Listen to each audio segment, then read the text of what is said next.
welcome to the show. Who do we have here? I know, right? We said it's all about the women, right? But right here we have the best in the world, Mr. Olympia, Brandon Curry. Welcome, Brandon. Welcome to our show. Happy to be here. All about the women. It's all about the women. And so, I know you're used to most of your interviews being about your story. You're currently like busy on the road. Everything is about Brandon. But because this show, it's all about the women. So guess what? What? It's not about you. Oh, okay. So who are we talking about? We're talking about your wife, Oh, Brandy. Okay. About Brandy, whom you know best. So we want to know about her as an athlete, as a wife, as a manager, mostly as a mother. But let's first talk about her as an athlete. So I'm going to turn that over to Alina because she knows Brandy's history, and I know you know her history. You better know her history, right? Yeah, I know a little bit of it. I know you do. So we all know that Brandy has been competing, right? She is a IFBB professional bikini competitor, right? So that was kind of interesting because we can see her as a woman, as an athlete, with all the aspects that pertains to her being your wife. So we can see her through your eyes, which is always beautiful to see, because I know that you guys are a beautiful couple and your love is always transpiring through the camera or through everywhere you are in public. So we want to know her from your perspective. The athlete part, I know that she started back in 2005, if I'm not mistaken. Yes. She was doing Miss Hawaiian. She's in Hawaiian Tropic, USA, yes, exactly. Which is fantastic. She's a champion. So she was in a bikini before bikini in our world. Right, she was bikini before bikini in our world. Wow, that's interesting. Yeah, not only that, but she went for the Flex Bikini Model Search, is apparently what they modeled the bikini division after. So that kind of set our bikini division, got the idea going, and the popularity of that show. So pretty much she's a pioneer, one of the pioneers of the bikini class. So she won that one, and that was the year we both were with Reader Publications. We both got a deal with Reader Publications that same year. As friends, we weren't together quite yet, but we were friends back then. So. And then I know that she competed, I think that you guys got together, and then she started competing in the new formed NPC division, the bikini division. I think in 2010 is when she's got her pro card, right? Yeah, 2010 she got a pro card. She had one incredible year in 2010. She got back on the stage with the motivation of her mother. Her mother, one way she wanted to see her on stage and competing right before she passed away. And so she remembered that, and she wanted to stick to that. And that kind of got her back motivated into training again. And she had her son Maximus in that process. And it was 5.5 months after Maximus was born, she was right back on stage winning her first That's show. Amazing. Like how many women can say that? I gave birth to a child and 5.5 months later, I'm on stage winning a title. She actually won 3 shows in a row, right? Yeah, then she turned pro. She did, yeah, she turned pro, and actually when I did my first Tampa, I did my first Tampa Pro that year, she actually wanted to compete at that show, but they didn't have, I guess, bikini. She couldn't compete in bikini at that point, so she actually did a figure show that year as well, and she won that as well, so. She did a lot that year, and then USA's came around. Of course, I turned pro in 2008, but I was there as she went to pursue her pro card in 2010. So it was quite a whirlwind. And looking back, I'm thinking, wow, that was a lot on her plate at that time. Of course, that is amazing. Yes. And then I know that there is another interesting story happening in 2011, right?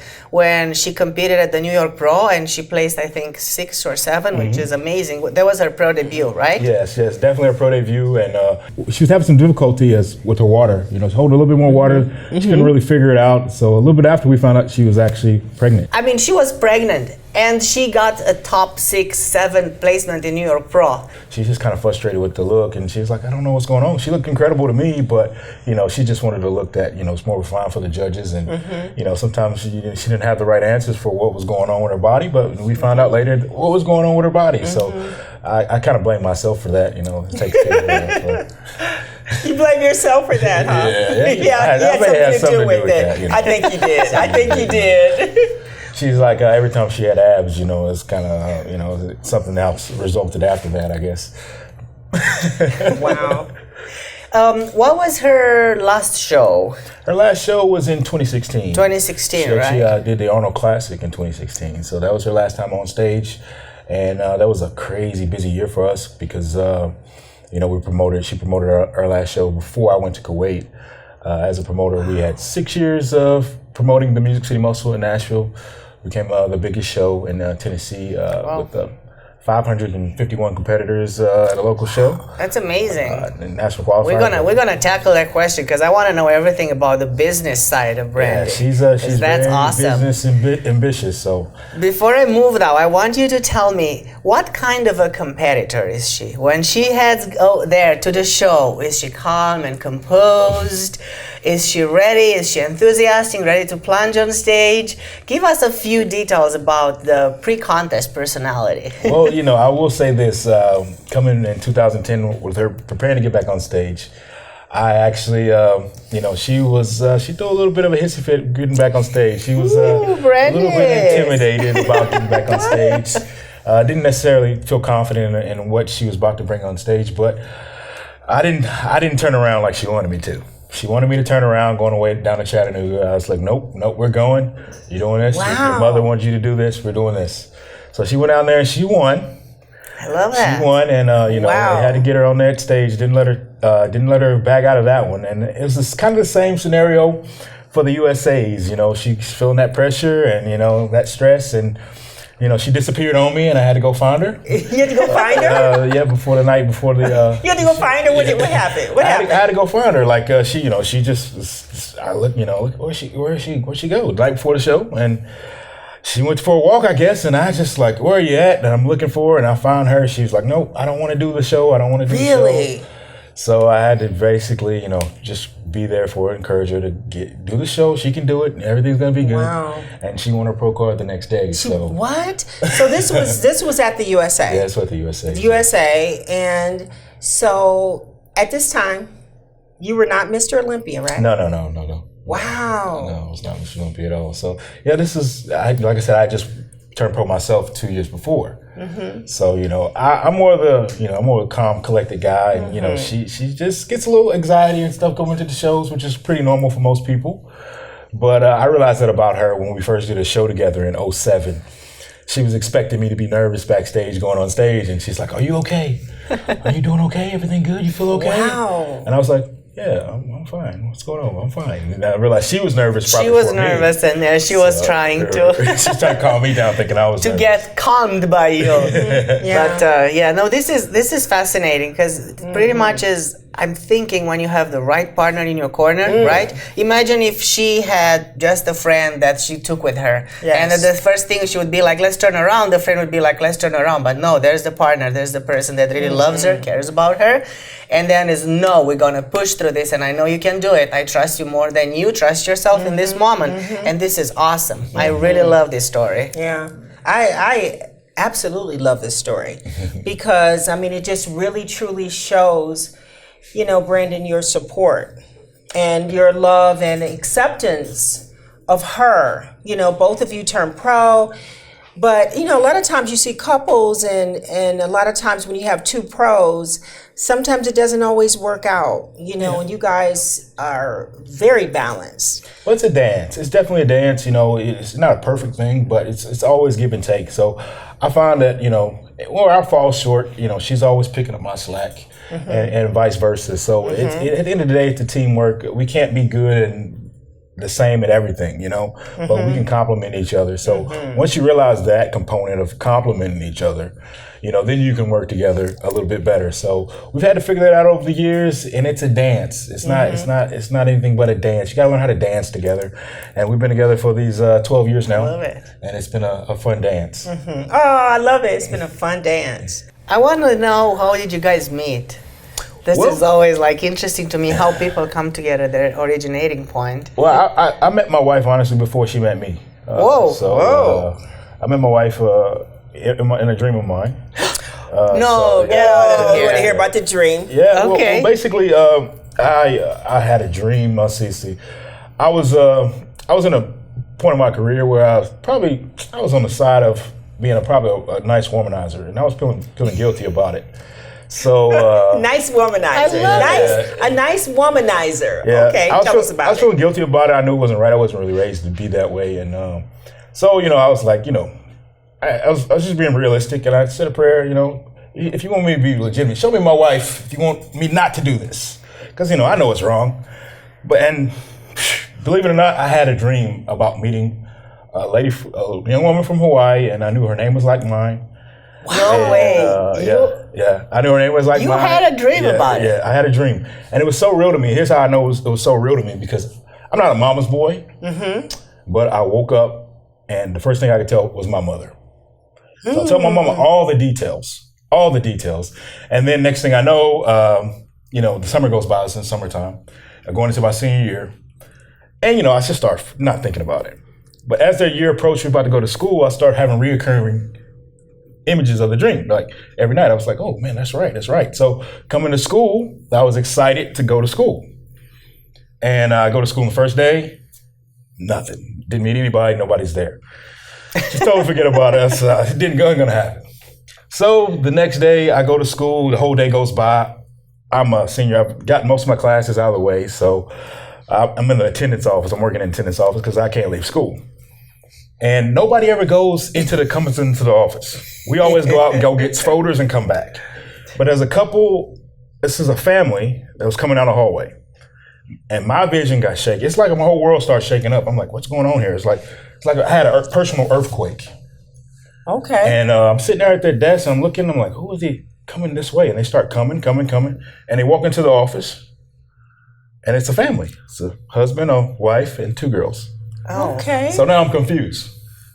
I'm like, I know this is I asked for one. It's 2 girls. But I'm asking, like, which one is it? But I should have known, because actually me and Brandy, she's the first person I talked to. We had a conversation about wrestling, and we were talking about different things, and we actually spoke to each other. Okay. But over the past few days, I'm thinking, which one is it? I should have known this is the one I was actually speaking to. And then, of course, all the boys were going to go crazy, the new girls at the school. So I knew that I had to keep my distance for a minute, because they were going to get so used to saying no. Yeah. Oh, so you got a tactic. So I have to sit back, because I knew you had your own strategy. Yeah, I knew all the guys around my school. I knew. So I just waved. I just waved. And then I got the urgency one night. You got to speak to her tomorrow. Because I had heard she had a boyfriend. This was the room. She'd tell everybody, I got a boyfriend. And she had a picture apparently in her notebook, and she'd say, this is my boyfriend. Oh. And was that her deflecting strategy? Yeah. But she came down, and the day I was going to speak to her, she was like, the sun hit her. She had a flower in her hair. Oh. And she was dressed up. I was like, oh, wow, this is the day. And then it was like, come here for a minute. Let me talk to you for a minute. So she came over, and I spoke with her for a minute, and, she actually gave me her number. Wow. And apparently she hadn't given anybody a number, and I didn't hear anything about a boyfriend. That worked. That worked for you. Then we became friends. I just knew I had to take it, so I wanted to be friends with her, let her get to know me, didn't want to be threatening. And apparently I walked her to her class, and stuff like that. Became good friends with her. But it ended bittersweet, because she had to go back home. She was only there to help caretaker for her grandmother. Her dad was from my area, and she was only there for like 4 months. And then she had to leave, and I was like heartbroken. Well, you're devastated. Yeah, but ironically, 7 years went by, and I had the opportunity to go to my first Olympia in 2006. Okay. So you haven't... you had that period of time? Let me tell you, during the period of time, we communicate email. Okay. I would get calling cards when I could afford calling cards, and I would call her sometime and check in on her. And life between us had happened, and things were going on, but I even, I'm sure some other girls in between and stuff like that, but, I still remember that. I was like, that's something I couldn't let go of. Oh, so as I was flying, it was my first trip to Vegas for my first Olympia. I had a feeling that I was going to see her. I had no reason to know that I was going to see her. I didn't communicate. We kind of stopped talking. And I get there. I'm at the expo. I remember seeing Ronnie Coleman there. You know, my manager, Adam Silver at the time, he's taking me around meeting certain sponsors. We handshake with the world champion arm wrestler at the time. As soon as I go into about a handshake with him, somebody says Brandon, and I look up and I miss my handshake with him. And I'm like, I put my hand on his shoulder, I'm looking over, so it's her. Oh, wow. So I like totally dissed the world champion arm wrestler at the time. Which right. I didn't really know because I was shocked. And I just walk over and next thing you know, we're hugging. And as we're hugging, everybody's looking at us. I get goosebumps like, after 7 years. I'm like, we're hugging and I'm like looking around and I'm like, she's hugging me tight and I'm looking around. Everybody's like looking at us. I'm like, whoa, this is weird. But she was there because she was Hawaiian Tropic. She was working for, I guess, with Iron Tech as a company back then. And she was like a spokesmodel for them. So yeah, we got started really fast once we got going. But the industry is what actually brought us back together. Brought you together. Beautiful. Yeah. And you know, and I can see it. You know, I mean, this is a great cover. When I saw this cover, and I just thought, how brilliant. I was so happy to see, you know, because, I mean, often, especially in the beginning, they're going to put just you on the cover. And they chose to put you and Brandy on the cover, and that, for me, that means a lot. And just the... what an excellent representative you are. Well, we both got signed with Bueter before. She's had all these aspirations for us. We're going to turn pro. We're going to do this. We're going to be on a cover together. You know, of course, everything she said actually happened. And it's kind of crazy that happened. So, but she spoke it all before it even happened. Like she's a visionary to this point, and that's why I trust her with everything. When it comes to making management decisions, when I trust her to dealing with different people, I can filter it through her because she's always got my best interest. Yeah, and she serves as your manager. Yes, correct. Exactly. Wow. Yeah, she's my manager. She's been she's been around this industry a long time, and she's respected by a lot of people, and she has good relationships. So, yeah, she definitely.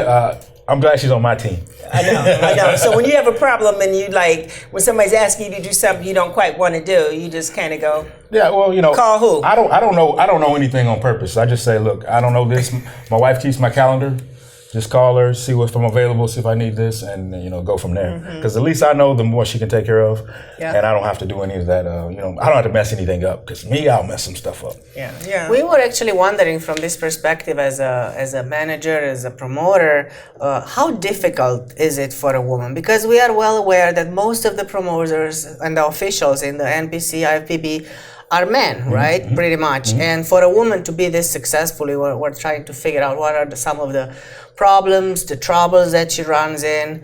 She grew up around the boys, so she's not intimidated by the male environment. She grew up being competitive. She's sweet, don't get me wrong. She's really, really sweet, but she's not intimidated. Wow. Like, handling toe-to-toe, so it's like, for her. So it's pretty much a go-getter, right? Because in the end of the day, you're only as weak as you choose to be, or you allow them to tell you that you are. Right. So even if the society says, oh, you're a woman, you probably shouldn't be doing this, or that's not for you, if you don't believe that and you act like you are entitled to absolutely everything you want in this life, right? Yes. Then she's an example of that theory and that approach being successful, right? Yeah. So her life I'm so happy to hear about it. A contradiction to all that, unnecessary I'm a big Brandy's fan. Unnecessary chatter. Yeah, so we all know women are capable. I mean, where would we be? What would we be without the women? That's right. Where would we be without the women? We'd be lost without them. We'd be lost without them. We know that inside. Thank you. It's a balance. It's a balanced relationship, but we have to respect you guys' role as well as our own. So. What's Brandy's day? Like, what's a typical day in her life when you're home dieting and prepping with the kids? You guys have 4 kids, right? Yes. My hat goes off to her. So it's like for her to be taking care of everything and balancing that ship while I'm just solely focusing on being the best I can be in this area. Yes. I can't make the excuses of any excuses, Because you have 3 boys and 1 girl? 3 boys and 1 girl. And okay. Zoe's the oldest, and she's a lot like her mother. She's rough and tough on the boys, and she keeps them in check too. Oh, that's good. That's good. So it's good to have 2 ladies in the house. The strength of the mom was passed down to her daughter, which is great. Oh yeah, she's definitely passed down to her daughter, and she makes those boys tough because she's into soccer and she's really hardcore into that, and so they're inspired by her. They got to keep up with her. And she's leading the setting the stage for them when it comes to, you know, what's possible, you know, and the aspirations that they have to be great in whatever they try to do. So we just try to keep that going. I mean, and give what we have to our children and give them the best opportunities possible. And she's definitely the biggest part of that. The biggest part of that. I love Brandy right now. I liked her right? before, but now I love her after I heard about her. Well, that's good. That's great. That's the whole point of this. Like, I'm glad you guys have this show, because otherwise, you know, maybe people would just people are always looking at me and that's right, and always putting the spotlight on me as if I'm this great person. But you know, it's all about who you surround yourself with. You know what I'm saying? You can't be great by yourself, because if you think you're great by yourself, then you become just this egomaniac. You know what I mean? And that's the last thing I want to be known as. I want to relate to everybody. Yes. And then I have to be an example in the position that I'm in, of course. So, you know, I couldn't have that foundation and that stability if I didn't have the stability at home. It's so much more than what we do, the workouts and the weight training on stage and the dieting, and you step on stage, but at the end of the day, we have to have a foundation, a family, and especially it's pretty easy for that first one, but you know, with each and every Olympia, with each and every rising phoenix, we know you have to have people there that are supportive and be smart and recognize that. And so so glad that you joined Alina and I, yes, and shared your heart and shared it with the audience, so that the women out there know, like, he's taken. He's taken. And mad respect. Yes, thank you so much again for joining our show, and it was our privilege to hear everything about it from you. Brandon Curry here, 2019 Mr. Olympia. Thank you so much for joining us.